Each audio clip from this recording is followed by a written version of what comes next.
Conexão Poder. Oferecimento Titânia Telecom. Soluções para conectar negócios e pessoas.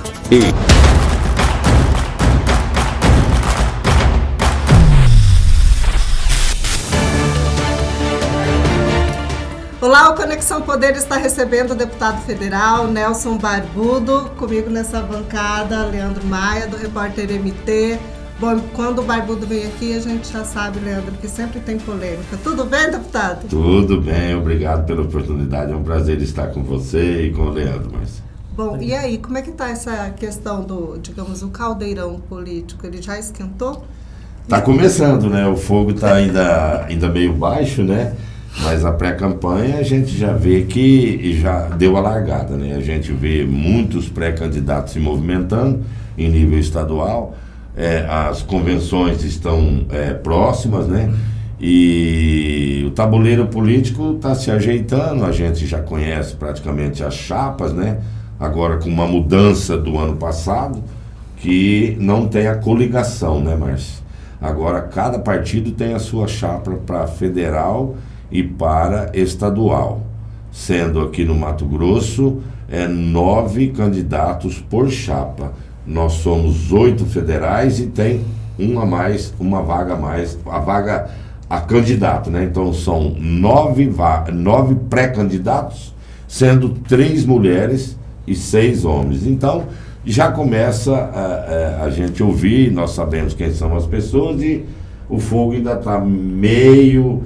E daqui a pouco ele aquece após as convenções. Barbudo, como que você analisa essas composições que já começam a se desenhar? Aparentemente o Neri mais próximo aí do Lula, a Natasha do partido do Alckmin, que provavelmente vai ser o vice do Lula também, essa ideia de palanque aberto do Mauro. Bolsonaro já disse que não vai aceitar candidato ligado ao Lula no palanque do Mauro, que já declarou que vai apoiar o Bolsonaro. Como que você está vendo essa aproximação, esse posicionamento do Neri? O que você tem a dizer para a gente sobre isso? Vamos começar pelo governador.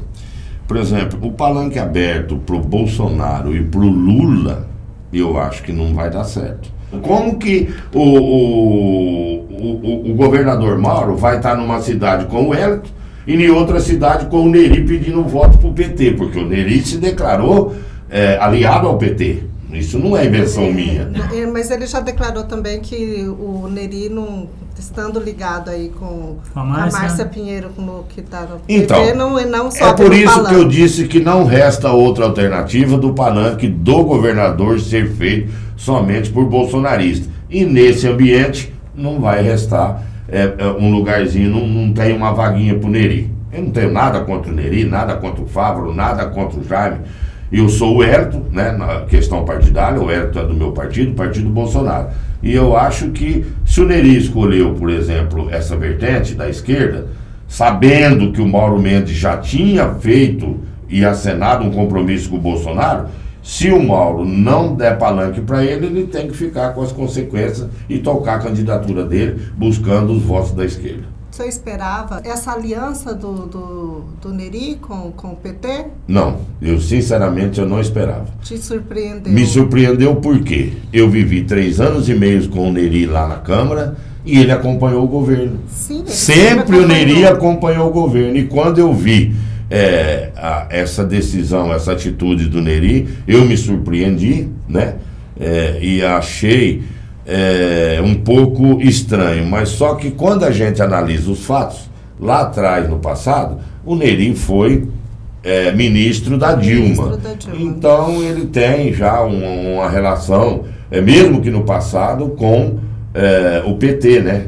Ele foi ministro da Dilma, então ele deve ter os motivos dele para poder procurar o espaço dele, já que o Mauro não pode apoiar 2. O Mauro, na minha concepção, deverá apoiar o Hélito Fagundes junto com o Bolsonaro, né? E o Neri fez essa escolha aí para tentar achar o caminho dele e eu acho que agora não tem mais volta, ele deve seguir com essa coligação com o Lula no PT. Não tem mais volta então pro lado bolsonarista? Não tem mais volta, né? Porque o bolsonarista é o óleo e a água, né? A partir do momento que a pessoa se declara que pode se aliar à esquerda, os bolsonaristas jamais perdoam. Então, O Neri tem que seguir o caminho dele agora, vai para a disputa, né?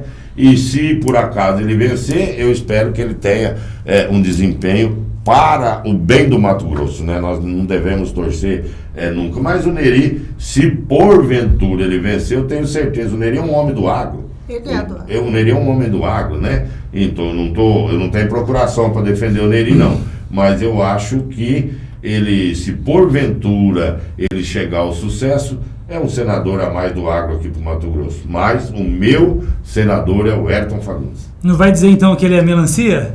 Aí os bolsonaristas sempre têm esse jargão, né, de quem se aparenta da direita e no fim tem um pezinho na esquerda, é melancia. Já está sendo taxado e ele tem que absorver as críticas aí, porque ele perdeu muito voto, inclusive, de muitos bolsonaristas, que eu acompanhei a caminhada do Neri no interior, visitamos muitas cidades, e eu recebi muitas mensagens dizendo que aquele eleitor meu gostaria de acompanhar o Neri, mas tomada essa decisão, ele não votará mais. Porque o eleitor do Bolsonaro, ele é meio extremista, vamos falar a verdade, né? Os bolsonaristas não aceitam aqueles que flertam com a esquerda. Não mistura? Não gosta, é a água e o óleo, né? Como eu disse. E aí, a gente falando de eleitorado, na sua avaliação, então, esse eleitorado em Mato Grosso é um eleitorado conservador, é um eleitorado, digamos, diferenciado do restante do país? Como que o senhor avalia e como é que está esse eleitorado do Bolsonaro aqui em Mato Grosso? Olha, é muito conservador, eu posso dizer com convicção, porque eu sinto na pele. Eu sinto na pele no modo, no bom modo de dizer, né? Eu sou cobrado, os meus eleitores cobram, e olha, hoje o mundo informatizado é assim, mas quando eu voto lá em Brasília, daí 15 segundos você pode entrar na minha rede que está lá. Parabéns, deputado, parabéns, é por isso que eu votei no senhor. Eles estão, sim, conectados, ligados a redes, e eu acho que o Mato Grosso tem um eleitorado conservador numa proporção, num dos maiores do país, porque eu converso com meus colegas lá em Brasília, parece que eu não vejo eles... O senhor vive em outro mundo, então, quando eu falo para eles, eles me convidaram, por exemplo, vamos votar, por exemplo, para aumentar o fundo partidário. Sim. Falei, meu Deus, eu não posso, mas como, Nelson? Eu falei, gente, se eu chegar lá no Mato Grosso com esse voto favorável ao aumento do fundo, eu estou morto. Não, mas lá em São Paulo, lá no Rio, lá não sei aonde. Então, por isso que eu tiro essa conclusão, que o eleitorado do Mato Grosso é conservador e estão ligados, estão se formando grupos de direita, aqui em Cuiabá, desculpa, Sinop com o Watanabe, Cáceres, em vários lugares a gente vê a sociedade civil organizada montando grupos de direita conservadora. E para mim isso é muito bom, porque eu sou um homem conservador de direita e democrata. E o senhor acha que o presidente perdeu espaço nesse eleitorado aqui em Mato Grosso, ou digamos, teve mudança da eleição passada para cá? Como que o senhor avalia? Ou ganhou espaço? O contrário. Ganhou espaço entre quem? Ele ganhou espaço pela maneira sólida com que ele passou os 3 anos e meio. Nós votamos no Bolsonaro para quê? Para ele defender o não do aborto, o não da liberação da maconha, o sim do armamento para defender a propriedade e a nossa casa e a nossa prole. Para ele defender o não à ideologia de gênero nas escolas, e ele se manteve. Então, para mim, ele vem consagrando e consolidando aquilo que era o plano de governo dele, por isso eu acho que ele não perdeu. Por exemplo, claro, aqui no nosso estado, antes do Bolsonaro, quantas invasões de fazenda nós tínhamos? 50 em média por ano. Depois o Bolsonaro assumir dia 1º, não tivemos mais invasões de terra. Então, a classe produtora sentiu a firmeza do plano de governo. Infelizmente, veio a pandemia e veio a guerra, mas nós já estávamos numa ascendente. O Brasil iria crescer de 5% a 7%, um dos países que mais cresceria, e nós estaríamos estáveis tranquilamente. Infelizmente, a pandemia veio para fazer essa tragédia no mundo. E por isso nós tivemos, então, um pequeno recuo na aprovação. Mas agora já está acabando a pandemia, tudo normal. E a guerra também, pelo que eu estou vendo lá em Brasília, está se movimentando para um acordo entre o Putin e a Ucrânia. E nós esperamos que em breve o Brasil volte a crescer e a gente sai dessa crise. Nós estamos crescendo, mas pouco. Nós queríamos crescer mais porque nós temos gerência com o Paulo Guedes, um dos melhores ministros que eu conheci até hoje, e a gente esperava crescer mais. Mas nós vamos retomar o crescimento muito em breve. Mas, deputado, rapidinho, ainda em cima desse assunto, considerando a condução da saúde durante a pandemia, o preço dos combustíveis que agora está reduzindo um pouco, o preço dos alimentos, medicamentos, você acha que isso nos desgastou um pouquinho a imagem do presidente, todo esse contexto também ou não? Claro, ninguém é hipócrita. Todos os 4 itens que você citou, ele desgasta politicamente o executivo. Mas nós temos uma grande vantagem, Leandro, com o advento da internet. Se não existisse a internet, o Bolsonaro já estaria destruído, caçado, porque a Rede Globo manipularia as informações. Agora, vamos repetir os itens que você falou. Combustíveis, é culpa do governo? Não foi. Foi o aumento e a diminuição da produção de petróleo, ele aumentou internacionalmente falando. A guerra e a alta do dólar, que também não é consequência do governo. Aí vem a inflação, o aumento dos alimentos. O que nós fizemos? Nós trabalhamos e chegamos agora, o que está acontecendo? Eu vi álcool agora ali a 3,69. 3,60. Tem bomba batendo 3,40 que eu vi. Não acredito. Eu gostaria de saber para mim tirar uma foto. Eu não acredito para ir lá abastecer. Então, tudo foi fruto e desgastou o governo. Até teve uma fase em que a aprovação do Bolsonaro, a reprovação do governo dele estava em alta. A reprovação estava em alta. Agora ela estabilizou e está caindo. E o pessoal está entendendo que nós trabalhamos muito para poder fazer os combustíveis baixarem, que estava sendo um vilão. A inflação é gerada porque o óleo diesel, por exemplo, no transporte, ele aumentou demais, o frete aumentou e a mercadoria chegava mais cara na conta. O óleo diesel aumenta tudo, né? O óleo diesel aumenta tudo e nós estamos trabalhando desesperadamente e votamos. Isso aí é pauta nossa, do governo da base aliada, onde nós votamos, né, para que tirasse o ICMS, fazendo uma compensação para os governos. Do teto do ICMS. Isso. Márcia, vou dar só uma cutucadinha aqui no Barbudo em relação àquilo que ele disse sobre o discurso dele sobre a questão da regularização da maconha, que é uma das bandeiras do presidente Jair Bolsonaro, defender a não legalização, da maconha. Bom, artistas e recentemente a Anitta pediu apoio do Lula para a liberação da maconha e o médico Drauzio Varela, que é colunista em saúde, por esses dias disse num programa da internet que deu a entender que maconha não faria mal e que no estúdio que ele estivesse ali, se maconha realmente matasse, ninguém ali estaria vivo, inclusive ele. Então deixou a entender que talvez ele seja, enfim.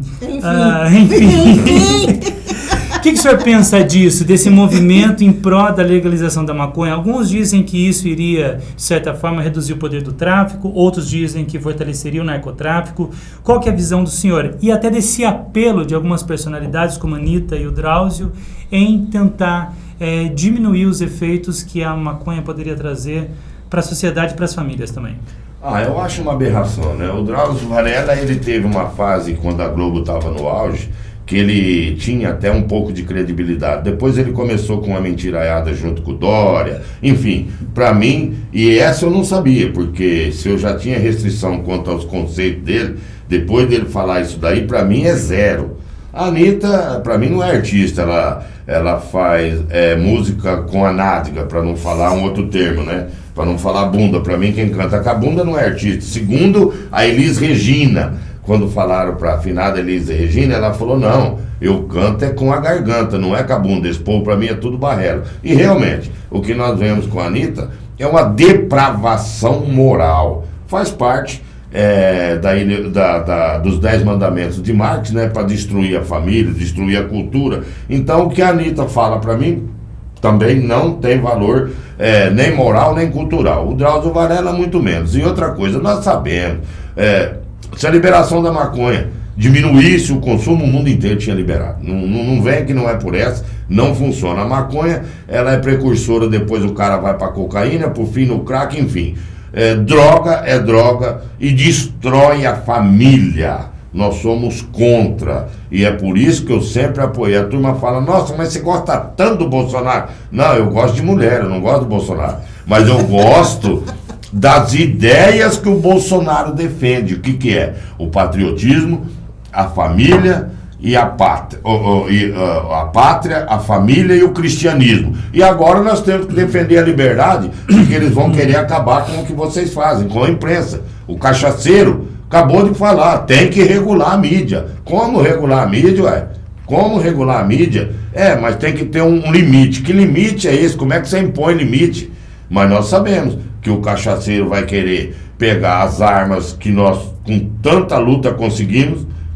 Outra coisa, armar, o povo aumenta a criminalidade. Tá aí, caiu 20% a criminalidade do Brasil. Caiu de 69 mil homicídios a cada 100 para 40 mil homicídios. E aumentou 4.000% a venda de arma. Então, aumenta? Não aumenta. Agora, o que eles têm medo, Márcio, é que um povo armado não é escravizado. É isso que o senhor está colocando, que há um plano de domínio da esquerda? Não é plano, é descarado. O cachaceiro está dando várias entrevistas e dizendo, ele falou, quando eu ganhar, vou fechar os clubes de tiro e vocês vão ter que devolver as armas. Isso é o quê? Isso é ditadura. Nós conquistamos com leis através de votação na Câmara o direito ao porte de arma. Aí vem uma pessoa, um pretenso candidato a dizer, eu vou tomar, essa palavra não existe no Estado de Direito Democrático. Você vai tomar o quê?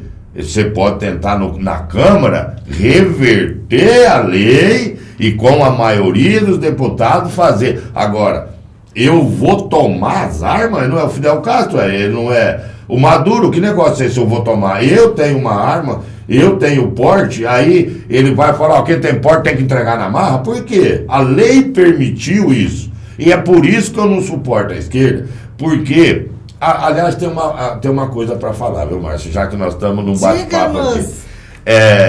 Até a eleição passada, eles escondiam. Agora eles estão tão desesperados que eles esquecem que estão sendo filmados com os celulares e tal, e eles estão falando o plano deles de ter o Brasil um país socialista e num futuro comunista, sendo a pátria-mãe.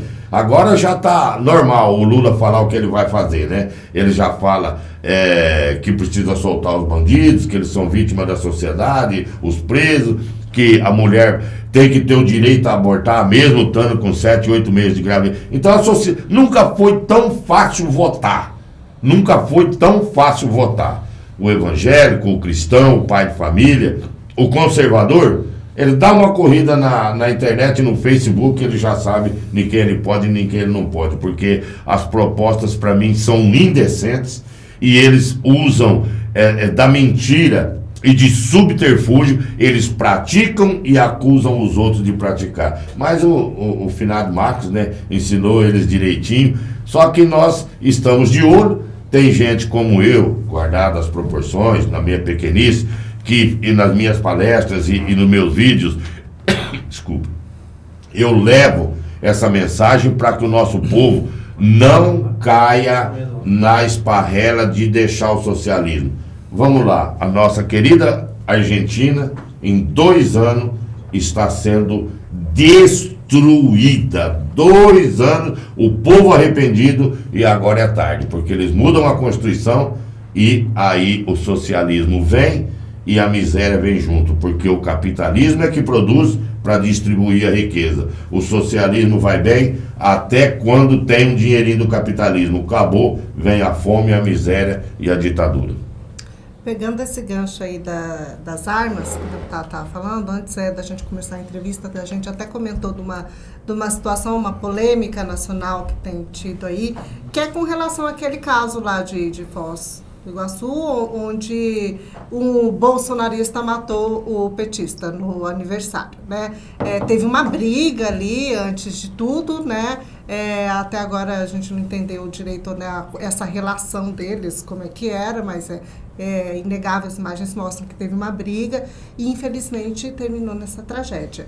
E isso tem sido muito usado de forma política, a gente vê que os comentários são políticos, isso virou uma questão política, né? Tá a esquerda e a mídia marrom. É a esquerda e a mídia marrom. E nisso também, deputado, levantou-se aí essa discussão sobre o armamento, que é perigoso as pessoas andarem armadas, porque isso incita o ódio e entra e começa essa, digamos, que viraria um bang-bang. Como é que o senhor está acompanhando aí, o que o senhor avalia? Ai, meu Deus, eu acabei de dizer aqui que depois que as vendas de armas aumentaram, o número de homicídios por arma diminuiu no Brasil.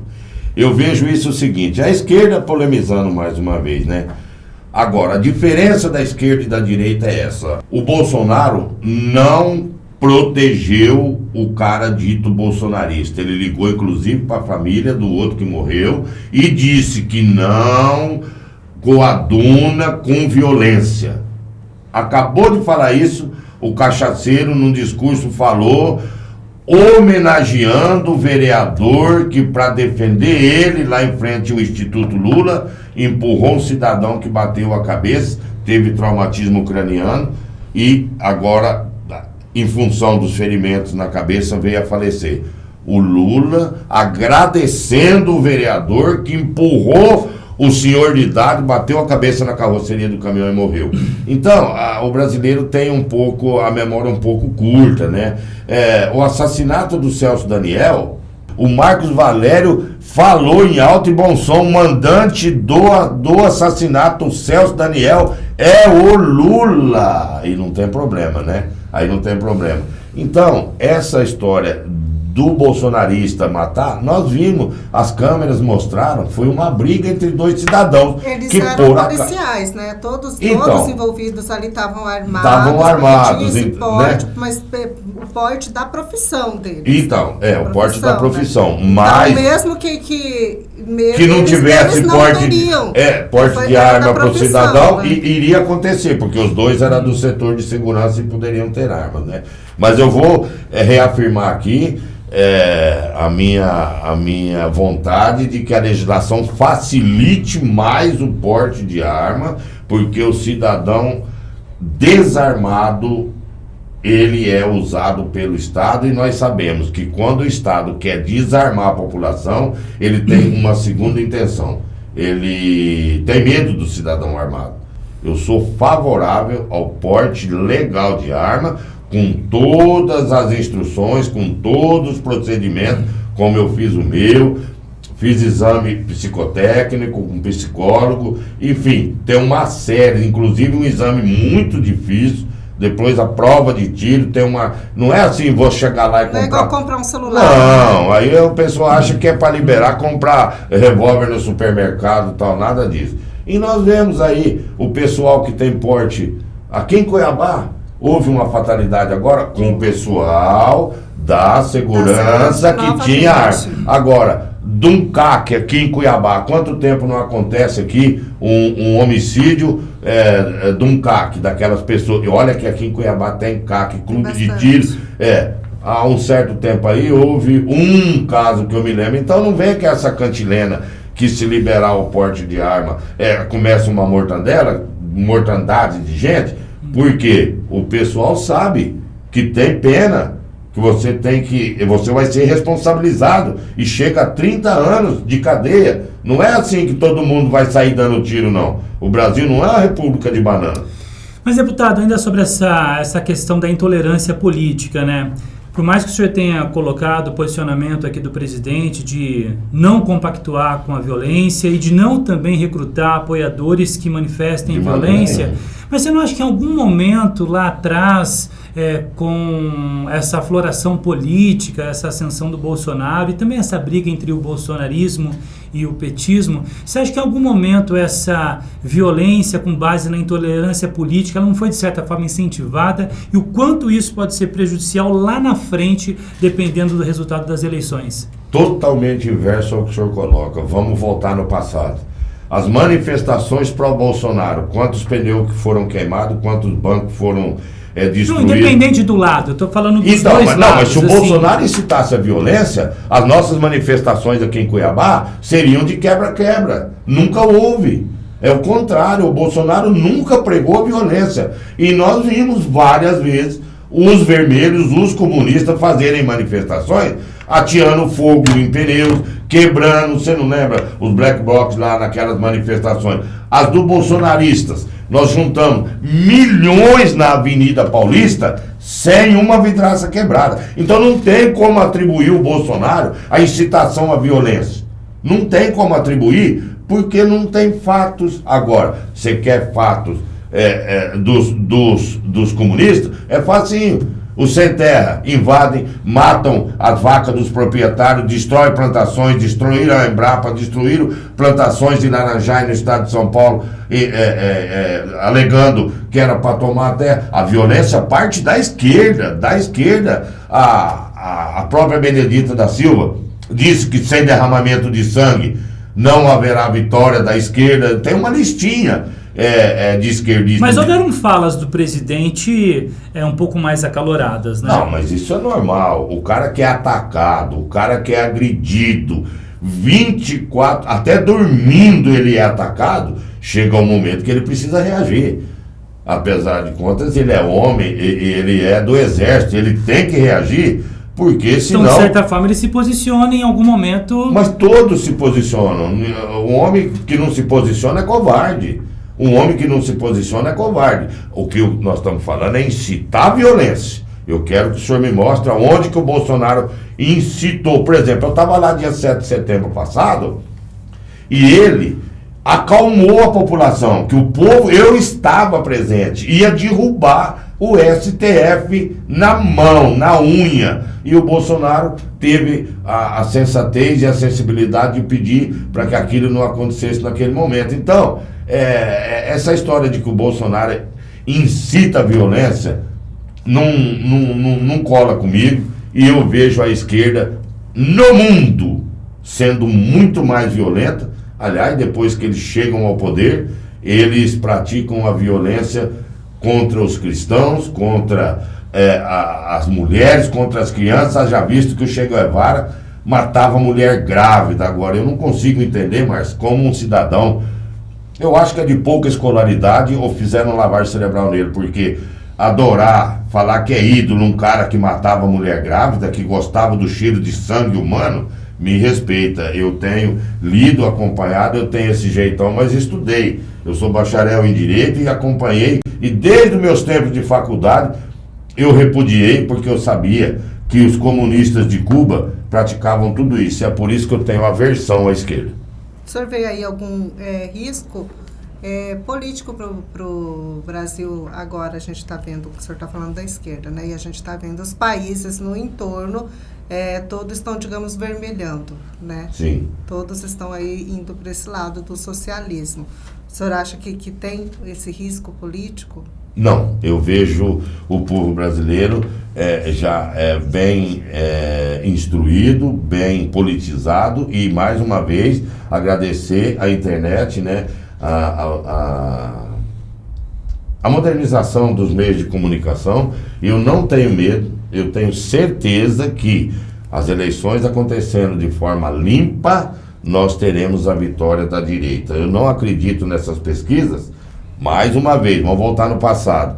Até na semana da eleição, o Bolsonaro... Vocês lembram? O Bolsonaro perdia no segundo turno até para Marina Silva. abriu a urna, não era bem. Então nós sabemos que tem uma parcela da turma aí que a teta secou, né? Como os artistas que nós falamos aí da Lei Rouanet, que viviam às custas do dinheiro público, e o Bolsonaro cortou. Então eles gritam e berram porque a vidinha boa deles na Europa e nas ilhas do Caribe acabou, e o Bolsonaro não presta para ele. Mas, voltando no assunto, Márcio, não tenho medo, eu viajo muito, e lá em Brasília eu tenho conversado com os meus colegas de vários estados, e nós temos tem muita gente de esquerda no Brasil, mas a maioria é. Vamos partir de um princípio, Márcio. Os evangélicos praticamente são bolsonaristas. Os católicos, a maior parte, são bolsonaristas. O agro é bolsonarista. Eu não sei aonde que o Lula ganha. Tenhamos a certeza, a vitória será nossa. Essa PEC, o Guedes chegou a comentar lá no início que era uma PEC kamikaze, que não dava, tal, não sei o quê. E essa PEC vem desde o início do ano e ali. Por que só agora? O Paulo Guedes é economista. Economista gosta de dinheiro. O Paulo Guedes não é político. Nós já tivemos vários embates lá em Brasília com a... Porque o Fávaro disse que o kamikaze é ele que ficou segurando e não liberou logo essa votação. Mas tudo tem... ele tinha que fazer, né, o estudo de viabilidade econômica para não estourar o teto. Então, não é bem assim também que são bilhões que serão jogados na economia, e o governo tem que ter da onde tirar. Não pode chegar lá e falar eu quero dar 600. Então demorou um pouquinho, e ele fez, no começo ele falou kamikaze porque nós políticos pressionamos o governo, nós queremos que o governo ajude, porque lá na base nós estamos vendo que as pessoas, em função da pandemia e o do fica em casa, estão sofrendo. Nós sabemos que muitas pessoas que tinham o seu comercinho e o negócio da pandemia do fica em casa fechou. Então nós pressionamos o governo. O governo falou, nós vamos liberar muitos bilhões, isso aí é kamikaze. Mas ajeitou-se a economia, o Paulo Guedes deu o sinal verde, a pedido nosso do Bolsonaro, lógico, do Bolsonaro, e nós então fizemos o pacote e votamos, né, para que o caminhoneiro receba auxílio, o Auxílio Brasil aumente de 400 para 600. Isso representa muito para uma pessoa que está sem emprego, sem condições de trabalho. O taxista vai ser beneficiado, o gás vai ter ajuda para comprar o bujão de gás. E nós estamos tentando ainda a baixa do óleo diesel ainda mais para poder chegar num nível em que o transporte os transportadores tenham lucro e não chegue a alta na prateleira para não gerar inflação. O diesel, ele realmente influencia muito, o diesel principalmente, né? Mas a gasolina e o álcool também, porque tem muitas pessoas que trabalham na informalidade, que eles usam os seus carros a álcool, a gasolina, para ir buscar produtos na lavoura. O pequeno produtor, por exemplo, ele tem carro a álcool, carro a gasolina para levar o produto dele na cidade. Então já ameniza muito a baixa do álcool para viagens, né, para o turismo, enfim. Foi muito importante essa baixa, como nós falamos, tem álcool a 3,69. Mas eu acho que a principal crítica que tem pesado em cima dela, né, é essa questão de estar próximo da eleição. Isso aí ela foi apresentada, ela estava lá desde o início do ano, mas por ter sido votada agora, ela está sendo apontada como eleitoreira. Vamos lembrar de novo, o brasileiro tem memória curta. A Dilma, na reeleição dela, ela congelou a energia. Lembra que a Dilma congelou e nós tivemos que pagar bilhões agora? Nós estamos pagando essa conta. O PT, ele gosta de falar, lógico, ele é oposição, mas no tempo da Dilma, a Dilma congelou numa canetada a energia, todo mundo ficou feliz porque pagava baratinho, e essa conta de energia agora está lá de trás. É igual o roubo da Petrobras. O petróleo agora, nós estamos pagando a conta dos ladrões do PT, dos bandidos que assaltaram a Petrobras. E os caras ficam lá, o Bolsonaro deixou aumentar o petróleo. Vagabundo, vocês deixaram um rombo de 900 bilhões e nós estamos pagando, junto com esse preço do óleo aí, tá o lucro para tirar o prejuízo que os ladrões do PT, que os bandidos do PT fizeram. Aliás, nós estamos pagando rombo nos fundos de pensão da Petrobras, são bilhões de roubo dos Correios. Onde esses caras puseram a mão numa estatal, eles deixaram o rastro da quadrilha, eu falo de boca cheia, foram presos. Presidente do BNDES no tempo do Lula foi preso, presidente do Banco do Brasil no tempo do Lula foi preso, presidente dos Correios no tempo da foi preso. Pois eu não posso falar que são ladrões, quadrilha, e o 9 dedos é o chefe da quadrilha, ele foi condenado. Não sou eu que estou pré-julgando, eu estou falando em cima de uma sentença judicial. E agora eles querem lá, o Bolsonaro não controlou o preço do combustível. Como controlar se vocês deixaram um rombo do roubo que vocês fizeram? Nós estamos pagando. Então você, cidadão que nos assiste, saiba, de 20 a 30% do preço do óleo diesel é para cobrir o roubo dos petistas. E aí querem trazer a culpa para o Bolsonaro? Não, vamos falar a verdade. A energia estava nesse preço, que nós também estamos trabalhando para baixar a energia. A energia teve várias medidas. Porque a guerrilheira, porque a assaltante de banca, Dilma, guerrilheira, para se reeleger, congelou sem poder congelar. E aí, depois que passou, veio essa alta para poder cobrir o rombo do setor elétrico. Então, a esquerda tem essa mania. Quando eles estão no poder, quando eles não estão no poder, eles tentam destruir o país, porque quando eles estão, eles destroem. Mas, deputado, não seria uma contradição essa PEC, partindo do ponto de vista que seria um oportunismo político nas vésperas das eleições, de ter no governo Bolsonaro talvez o mesmo comportamento que a Dilma teve nas vésperas das eleições? Talvez essa conta não vai chegar também? Não, porque o Brasil cresceu a arrecadação. Nós estamos devolvendo a arrecadação. É mais Brasil e menos Brasília. No tempo da Dilma, ela fez da canetada. Nós fizemos sabendo que o dinheiro que está sendo vamos falar tipo do subsídio que nós damos, ele é fruto de aumento da arrecadação. Ele é um dinheiro produzido pelo gigante Brasil, que mesmo em crise está aumentando a arrecadação, está batendo recordes, e com o superávit que nós vamos pagar. Dilma é irresponsável. Então dá para garantir que a conta não vai chegar como aconteceu no passado? Não vai acontecer. Por quê? Porque nós temos gerência, nós temos um ministro que demorou, até a sua pergunta, ele demorou para tomar a decisão, até que não se provou que o aumento da arrecadação pague esses benefícios que nós estamos devolvendo. Se fosse no tempo do PT, ele ia emprestar para a Venezuela, ia emprestar para Cuba. O que eles fizeram com o excesso de arrecadação? Eles emprestaram para as repúblicas socialistas da América Latina. Esse dinheiro que nós não emprestamos, aliás, era bom a Dilma, o pessoal aí cobrar a Venezuela, Cuba, eles não estão pagando. Nós estamos sofrendo um calote de bilhões do dinheiro. Não tem como cobrar eles, não, deputado? Precisava pedir para o pessoal da esquerda, né? Eles não têm nada. Sabe quem? Eles são tão cafajeste, Márcia, que eles emprestaram o dinheiro e o Banco do Brasil avalizou. Olha a responsabilidade de um governo. Emprestou para um quebrado e o próprio Banco do Brasil avalizou. Agora não tem de quem cobrar.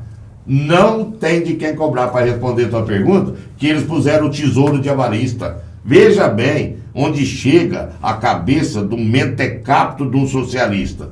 Pegar o nosso dinheiro, emprestar para um país quebrado, e a União é o avalista. Não tem como cobrar. E, deputado, só para a gente avançar aqui então rapidinho, que eu acho que está caminhando aí para o fim, né, Márcia? BR-163, o que está travando a duplicação da BR-163, a rodovia da morte? Mais uma vez, a guerrilheira, a dona Dilma, tinha assinado um contrato leonino, onde as vantagens eram só do contratante, né? Ela deixou a Odebrecht fazer o contrato do jeito que ela quis. E a Dilma assinou, e nós não conseguimos desmanchar esse contrato para poder licitar a duplicação.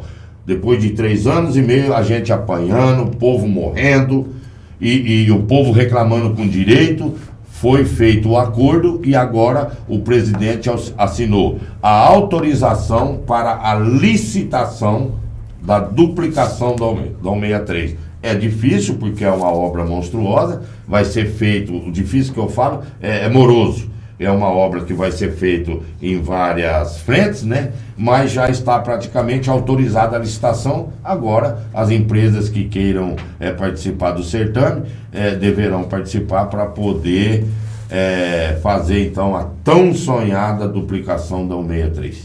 Pois é, mas que essa obra, essa duplicação, essa tão sonhada obra, vai demorar aí, no mínimo, 3 anos. Eu ouvi falar... Até 4 anos, porque diz que a Rota do Oeste fala que ela tem o direito de ficar ali por mais 2 anos, daquele jeito ali. Então, sem duplicação, sem manutenção e cobrando pedágio. Até entrar outra. Aí a outra entra até tomar posse, começar tudo. Eu falei a morosidade por causa da burocracia, né? Então, eu não vou mentir para o cidadão mato-grossense. A gente não pode esperar a duplicação para daqui 6 meses, porque tem as fases processuais para se concretizar e aprovar a nova licitação. Isso demora. Eu não sou especialista no assunto, eu não sei te falar, Márcia. Mas eu ouvi falar em 2 anos. Essa emergência não tem como chegar no presidente Bolsonaro, essa mensagem? Digamos assim, nós estamos morrendo aqui, todo dia a gente noticia. Um grande parceiro dessa teoria sua, Chuchu Dalmolin, o deputado estadual, já esteve comigo na Brasília, e decretar calamidade pública. Agora, Márcia, seria uma boa. O setor do mundo do mercado dos negócios, a gente não pode quebrar um contrato, porque aí ela vai levar à descredibilidade do governo federal. Quebrar um contrato significa dizer um país irresponsável. Então nós estamos pagando o preço da responsabilidade. Para nós termos investidores no Brasil, nós precisamos manter os contratos. E nós estamos sofrendo para não cair na esparrela de um país que não cumpre os seus contratos, que aí nós perderemos. E, inclusive, não haverá investidor para fazer a duplicação. Mas é uma pena, nós todos... Mesmo mantendo o contrato, deputado, o governo federal tem dinheiro. Desse dinheiro, não dá para separar uns bilhões aí para fazer essa duplicação aqui, investimento federal? Sim, mas o problema é que não tem como que o governo vai pagar quem? Tem que licitar, a empresa tem que vencer, mas esse processo demora. E o processo travado impede a nova licitação. Isso. Mas agora a licitação foi liberada, mas mesmo que não tivesse Odebrecht, que não tivesse ninguém. Aqui quem fez essa duplicação, desculpa interromper, foi o DENIT. Foi o DENIT. Não dá para o DENIT fazer aqui também? Então, mas aqui é um trecho, lá é outro. Aqui é um trecho, lá é outro. De Sinop para lá é outro trecho. Nós estamos falando desse trecho aqui depois de Cuiabá. Depois do Poço do Gil. A licitação, estando tudo normal, não se completa em 1 ano. Por quê? A empresa vencedora ganhou. Vem e embarga porque tem não sei o quê. O Ministério Público entra que acha que... É problema, mas o estado de calamidade resolveria muito. E nós estamos pleiteando isso daí. Uma das pessoas que tem essa bandeira é o deputado estadual Chuchu Dalmolin. Nós participamos de várias reuniões já e nós estamos batendo... Aí acelera. Acelera, porque calamidade pública libera de vários trâmites do processo. Para nós que estamos aqui é uma calamidade. Muito, mais do que uma calamidade. É uma coisa assim, né? A gente vê, acho que quase 900 pessoas já morreram em acidentes ali, né? Mas infelizmente, eu, por exemplo, não consigo. O meu sonho era numa canetada autorizar, mas a gente tem que passar pelos trâmites legais, né? Muito triste. Mas leva a mensagem, né? Nós já levamos, igual eu falei, o Chuchu Dalmolin, tivemos pauta lá para declarar e estamos aguardando a resposta do DENIT, do governo, para ver o que a gente faz sobre a calamidade pública. Só para a gente finalizar, o senhor teve uma treta aí com a Maria do Rosário essa semana. Maria do Rosário, sim. Nossa. Ela tava... Sua colega. Isso, não é minha colega, não. Ela é colega companheira de câmara, mas não minha amiga. Não, colega de câmara. A Maria do Rosário estava na tribuna dizendo que as mãos do Bolsonaro estavam sujas de sangue com a morte do petista lá de Foz do Iguaçu. Veja bem, poxa, o Bolsonaro nem sabia da festa, ninguém nem sabia. Acontece um crime em Foz do Iguaçu e a mão do Bolsonaro. Aí eu fui até na beira da tribuna e falei para ela, se a mão do Bolsonaro tá suja, o corpo do Lula, ele tá lambuzado da cabeça aos pés, porque só essa semana o Marcos Valério falou que foi ele que matou. E ela, como ela estava falando, ela mandou me filmar, que eu estava agredindo fisicamente uma mulher. Aí eu falei para ela que eu não agrido mulher, porque eu tenho a minha esposa há 40 anos, 2 filhas e uma neta. Minha família praticamente são mulheres. E eu nunca tive um problema em detrimento da lambança que é a tua família. Aí virou um rolo. Ela falou que ia me levar no conselho de ética, mas no fim... Conversaram depois ou não? Não tem muito papo, não.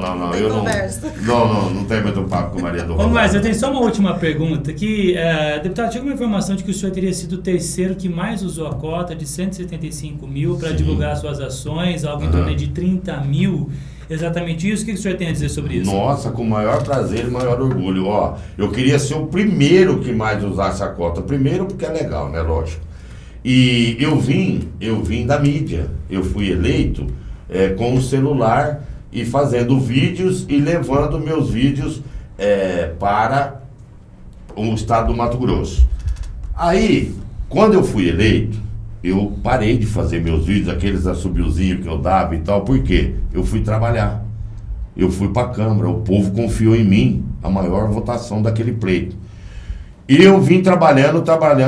Agora, nesse ano, eu preciso mostrar o meu trabalho. E por onde mais que eu mostro o meu trabalho? É pegando a verba que paga a mídia para mim levar ao conhecimento dos meus eleitores o meu trabalho. Agora, nós precisamos ver que para mim levar o trabalho e ao conhecimento, nós temos que falar. Eu fui eleito, eu preciso levar isso para o meu eleitor. 3 anos consecutivos, o melhor parlamentar do estado do Mato Grosso. Eu fui eleito o mês passado o 2º parlamentar mais importante do agronegócio do Brasil, Márcia. Você chegou a ver isso ou não? Vi também. Olha bem, nós não estamos falando em brincadeira, nós estamos falando em 2º parlamentar mais influente do agronegócio no Brasil. Eu preciso levar isso ao conhecimento do nosso povo. Eu preciso levar ao conhecimento do nosso povo que eu abdiquei da minha aposentadoria política no primeiro mês em que eu fui para Brasília. Eu nunca serei aposentado como político. Eu não uso carro oficial, Márcia, nem em Brasília e nem aqui em Cuiabá. Eu sou o parlamentar que menos assessor tem no estado do Mato Grosso. Então, neste ano que eu gastei a minha verba, aqui eu tenho direito para levar essas informações aos meus eleitores e também levar ao conhecimento que eu sou o único parlamentar, mas que mandei emenda para os 141 municípios do Mato Grosso. Então, é um conjunto de ações que eu preciso mostrar para o meu eleitor para ele avaliar se eu sirvo ou não para representá-lo o mandato que vem. Gastei, é legal e tenho prestação de conta a fazer ao nosso povo. E é isso que eu te falei. Tenho condições de apresentar o meu trabalho, mas eu preciso pagar com a verba de publicidade. Como é que eu ia pagar do meu salário? É site que eu paguei, impulsionamento, é só isso. Agora, quando se fala o terceiro que mais gastou, parece que eu gastei R$1 milhão, R$2 milhões, não tem nada a ver. É direito, é legal, não é imoral. Não é imoral, porque eu vivo da mídia e gastei com a mídia. Agora, quem não tem serviço para mostrar, não precisa gastar. Eu tenho, e com muito orgulho, estou representando o nosso estado e ganhando os prêmios de direito. Sou vice-presidente da Frente Parlamentar do Agronegócio. Veja bem, primeiro mandato, ser vice-presidente da Frente Parlamentar. Fui vice-presidente da Comissão de Agricultura. Sou membro da Comissão de Meio Ambiente. Então, eu acho que eu estou representando bem e preciso mostrar isso para o nosso povo. Peguei a verba que é competente e estou passando para a população me avaliar. E agora coloca no seu currículo aí também que você vai ganhar mais uma canequinha. Você tinha mais uma. Não. Apertar o homem, né? Acabou a apertação. Vai ganhar uma canequinha do Conexão Poder aí, ó. Presente do Conexão Poder. O senhor foi bem apertado aqui pro meu. Não, é a segunda que eu ganho, né?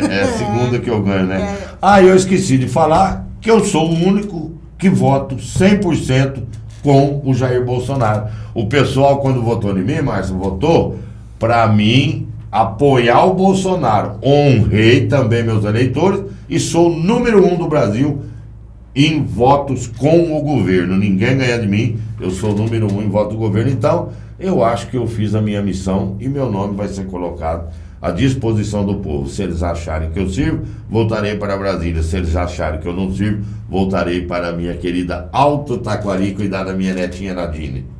Deputado, obrigada pela sua entrevista. Está aberto, né, para as suas declarações finais. Caso tenha mais alguma coisa que o senhor acha importante falar e a gente não tenha falado. Não, eu acho importante parabenizar o Conexão Poder pela maneira sensata e profissional da entrevista. Uma das únicas coisas que me dá nojo, que eu gosto de falar, é o jornalista imbecil e inconsequente. Para mim, jornalismo é levar a informação aos seus ouvintes, aos seus internautas, aos seus telespectadores. Por quê? É uma maneira de eu prestar contas e vocês fazerem com que o povo tenha conhecimento da vida do político.